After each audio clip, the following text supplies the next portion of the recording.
If you're looking to stay informed with the latest analysis on the stories that are shaping our world in the areas of foreign policy, national security, and domestic politics, consider becoming a member of the DSR Network. With the DSR Network podcasts, stay ahead of the curve on global affairs. Each episode across our more than 10 shows features top experts, policymakers, and thought leaders who break down complex issues into digestible, engaging conversations. From breaking news to historical context, we cover the latest topics that matter most. Whether it's the intricacies of international diplomacy, the latest in national security strategies, or the dynamics of U.S. politics, the DSR Network has you covered. Members receive an ad-free listening experience, bonus content for virtually all of our shows, an invitation to join the DSR Slack community, enhanced show notes for select podcasts, and much more. Visit thedsrnetwork.com/buy and enter code JULY2024 to receive 50% off the regular membership price for the first year or first month. That's thedsrnetwork.com/buy and code JULY2024. Thank you very much for your support.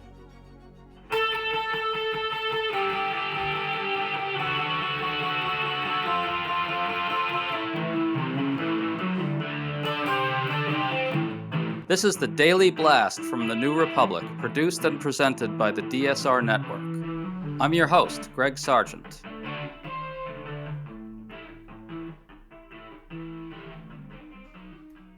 In the days after the horrific effort to assassinate Donald Trump, MAGA figures have widely sought to exploit this moment of national crisis. They have argued that President Biden and Democrats invited or even encouraged the shooting, either directly or by depicting Trump as a fundamental threat to democracy and the rule of law. Perhaps the leading proponent of this absurd argument is Ohio Senator J.D. Vance, and on Monday, Trump announced that Vance will be his running mate. In a very real sense, Trump is clearly signaling that this sort of rancid, poisonous politics will continue and will get a lot worse.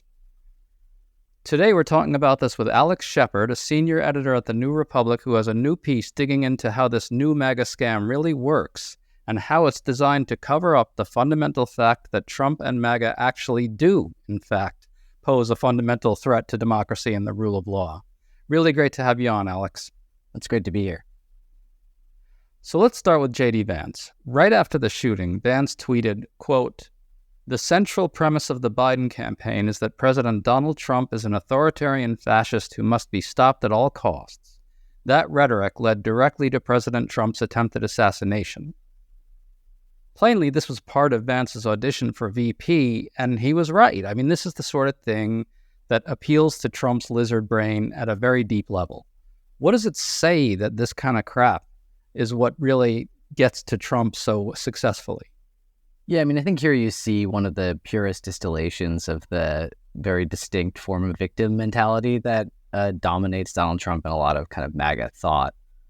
And it's built on these kind of sly inversions, right? Which is that, Democrats have been attacking the president. They're saying, I think with evidence and clear citations, that he poses a core threat to the democratic principles on which this country has been founded on. At no point in any of these have they ever done any of the things that, for instance, Donald Trump has done, right, which is to then attach those to explicit threats to violence. But Vance just kind of shades over that here. He just makes this kind of winking suggestion about a shooter whose motive we still do not know at all, that's designed to essentially discredit the idea that that Donald Trump does pose a threat to the country itself. And I think that is a really dangerous idea, because what he's doing is he's essentially excusing Trump's rhetoric itself, because it is in fact in this version of things that the Democrats that are the real threat to the Republic, they are the ones who are attacking a political rival. They are the ones who are encouraging political violence, when in fact the opposite is true.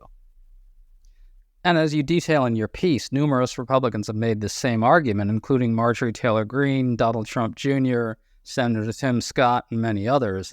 But you point out that it's kind of taken an even darker turn. The argument is basically becoming the precise inversion of reality. It presents the 2024 election as an existential struggle over American democracy, but it depicts President Biden and Democrats as the ones who are exercising every means necessary to cling to power, including now assassination attempts. And of course, the plain truth, as you point out, is that Biden and Democrats are saying, vote. The only way to defeat this threat to democracy is vote. And Trump does threaten democracy in the American experiment, right? I mean, he's openly refusing to say he won't try to overturn the outcome if he loses. He'll pardon all the January 6th insurrectionists. His outside allies are openly declaring an election loss illegitimate in advance, and so on. Yeah, I think it's the use of the phrase all costs that keeps jumping out to me here, because what you see is that Vance is saying, the Democrats and Biden, they're out to get us. They will do they'll stop at nothing to stop us. And that the implication there, which Vance cannot say because it's obviously a fabrication, is that this rhetoric is behind a shooter whose motivation we still do not know, and whose motive Vance certainly had no knowledge of when he tweeted this on Friday. But what that exists to do is to reframe the 2024 election as a contest between Donald Trump, a decent man who is just trying to give, a normal political speech in front of a crowd, as a not just a victim, but someone who the Democratic Party is bent on destroying, not just figuratively, which has been the argument as the court cases against him, which again are premised on real evidence and I think pretty strong evidence of criminal wrongdoing, but in this case, to literally destroy him. And I think that takes us down a very, very dark road, because if, again, the Democratic Party will stop at nothing, including encouraging the assassination of political opponents, something that no Democrat at any level has done here, then any action in defense, of the movement that Vance and Trump is part of is justified, because this is an existential struggle. It's not just a political contest between warring ideological visions of the country. Well, I think you just got at a key aspect of the choice of Vance. Dan Pfeiffer, the former Obama advisor, just put up a piece arguing that J.D. Vance just doesn't really offer any clear political advantage, doesn't expand the map because Ohio is his home state. Trump's going to win that no matter what. He also lacks appeal to key demographics that Trump needs to win. And what Pfeiffer suggests, which is, I think, fascinating, is that Trump is picking Vance almost like his own Dick Cheney, like the MAGA version of Dick Cheney, by which he means Vance is the one who will help implement Project 2025, which is the blueprint for authoritarian governance that Trump's allies are drawing up. Now, I want to return to your point for a sec, which is that Vance is fully bought in to this idea or this scam of saying that the left poses such an existential threat, they were behind this assassination attempt, et cetera, that anything goes in response. And that's what Project 2025 is also about, too. The whole justification for the authoritarian project that is Project 2025 is an inflated idea of a leftist threat. Doesn't that all kind of track? I mean, in a way, Vance is MAGA's Dick Cheney here, right? Well, I think also, like Dick Cheney, he's someone whose actual political constituency is probably vastly overstated. This is someone who needed a huge infusion of cash to win a very winnable Senate race. This is someone who has run behind Donald Trump in the state of Ohio.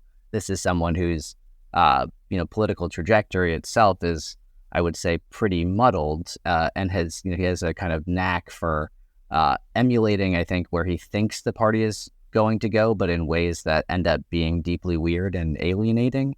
I think he, Hillbilly Elegy presented himself as, a kind of figure that the post-Trump right could rally around, someone who is returning to a kind of, simpler, older form of small c conservatism.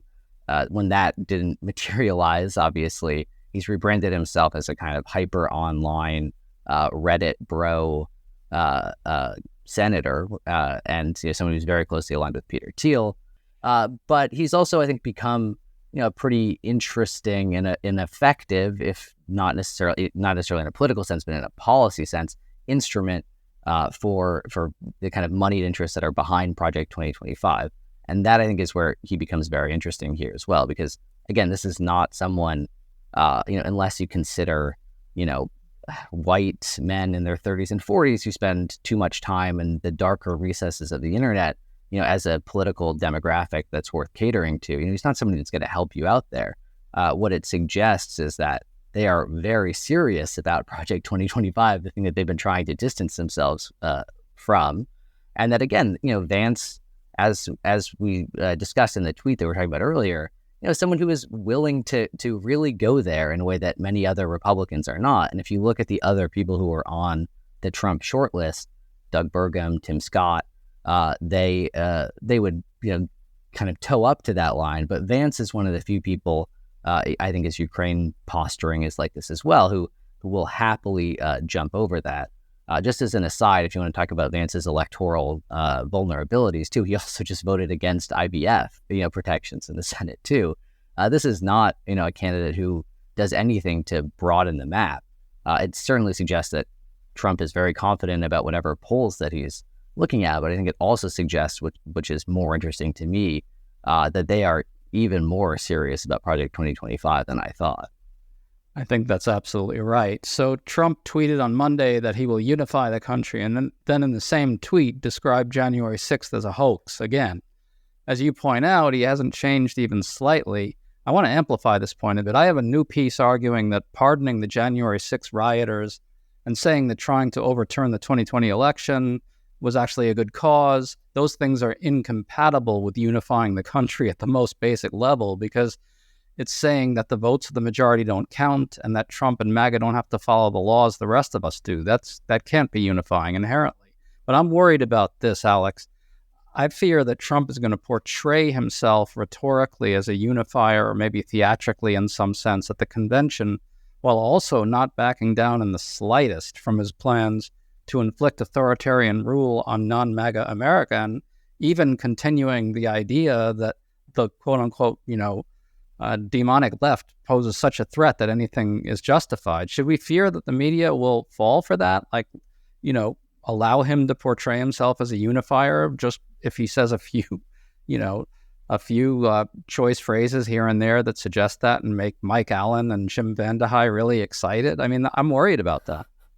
Yeah, I mean, look, God forbid, if I ever have to consider at any length the things that make Mike Allen and Jim Vandehei excited, I will probably be sick pretty quickly. But, I'm sort of two minds here. I mean, I think another way of looking at the Vance pick too is of the potential Veep candidates, and indeed, even among the current iteration of the Republican Party, Vance's hostility towards lawful elections is extreme. This is someone who is basically preemptively back challenging elections that we know will be lawful and legitimate, and who basically, is very openly pushing the idea that any election that a Democrat wins is inherently illegitimate. The question with Trump, I think, is the same question that we've been dealing with for the last, let's charitably say, 8 years, which is, is this the moment that he flips the switch? But, my general belief now is still that he's just not capable of running a kind of normal unifying campaign that, even though I think we all fully recognize that no matter what the exterior rhetoric is, that, internally there are a bunch of really weird freaks that are writing some of the most dangerous policy we've ever seen in this country behind the scenes. But Trump is someone who's consistently gotten in his own way. And, in the piece that I wrote yesterday, I think I made a point there too, that Trump has been pushing this "it's time to unite" message. On Sunday, shortly after Biden finished talking, I think he tweeted something to that effect, or posted on Truth Social.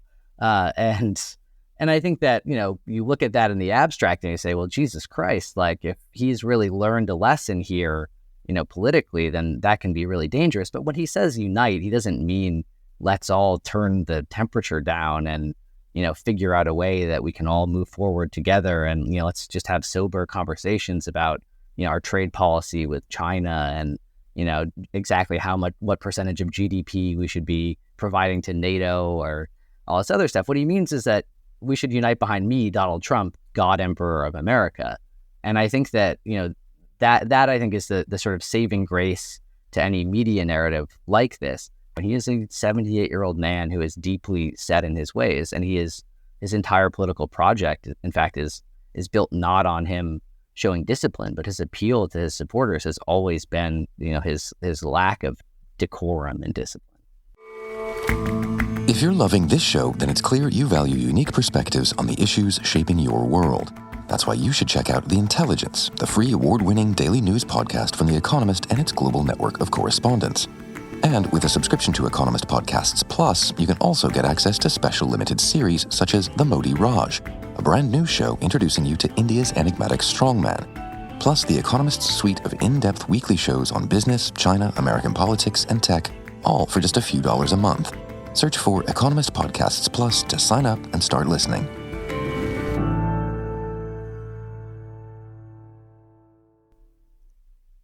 Let's switch to Democrats for a sec. A big argument you make in your piece is that Democrats have to not back down in the face of this effort to frighten them out of prosecuting the case against Trump as a fundamental threat to democracy. Senator Chris Murphy had a good tweet in which he seemed to agree with you. He said that the shooting was unacceptable, but that, quote, no politician has done more to glorify political violence than Donald Trump. That's just the truth. We shouldn't be afraid to say it. I take it that's what you have in mind, and my sense is that there's pretty good reason to think that Democrats will get more aggressive. My feeling is that they tend to want to, follow certain norms temporarily after things like this, but that they get back on a pretty good attack setting fairly quickly. What's your feeling here? And does J.D. Vance's ascension to the running mate slot give them a good target to go after, given everything you've said, rightly, I think, about how Vance really represents that side of MAGA, which essentially says that all Democratic election victories are illegitimate? Doesn't that give Dems a big opportunity to really re-prosecute the case here? Yeah, I think it should. And I think it also, Vance, embodies the electoral argument that Democrats are going to make up and down the ballot, right? That this is an extremist party that is not built around making a pluralist case for running the country. They're running a distinctly and dangerously ideological project. And I think, again, as I acknowledge in my piece, you can't, if you're the president, you can't exactly go and say, well, just look at all this stuff that Donald Trump said over the last 8 or 10 years, even though that would be factually correct in a lot of ways.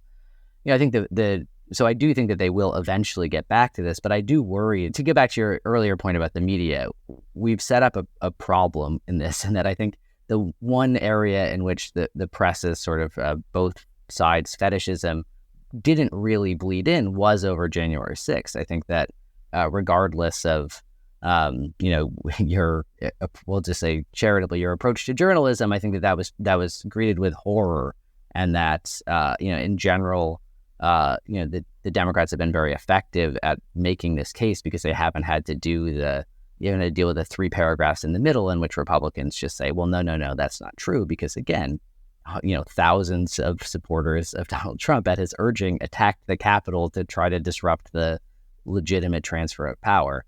And I do worry now that anytime Democrats make this argument, and again, they were planning to build an entire convention around this argument, that it's going to become a reminder of Donald Trump, near political martyr, and he's going to transform himself into a real political martyr, as he kind of already has via the prosecutions.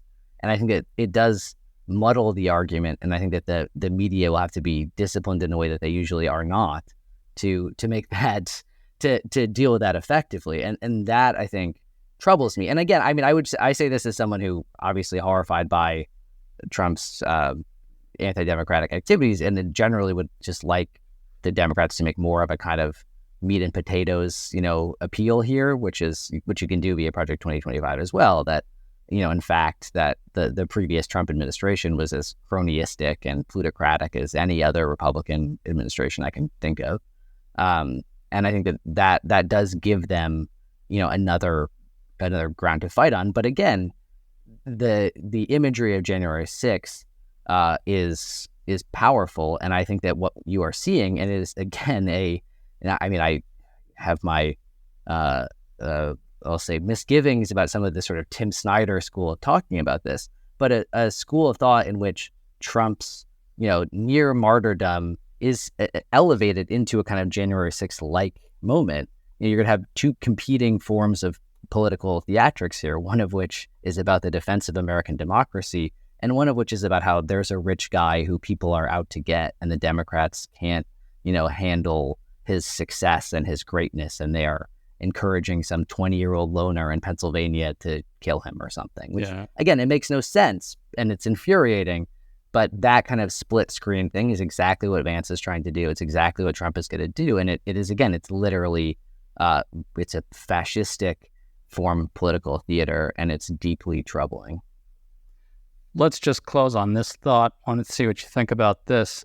I think in many ways, the choice of Vance itself shows that this politics, that this MAGA strategy of exploiting the shooting is taking a really dark detour into something much worse, because the very fact that Vance kind of led on that attack really, I think, indicates that, Trump found that appealing.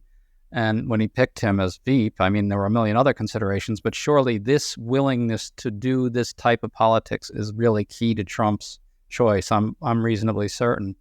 And there's absolutely no reason to doubt this. Vance is going to prosecute this case in particular going forward throughout this campaign, that Democrats tried to have Trump assassinated. Am I wrong about that?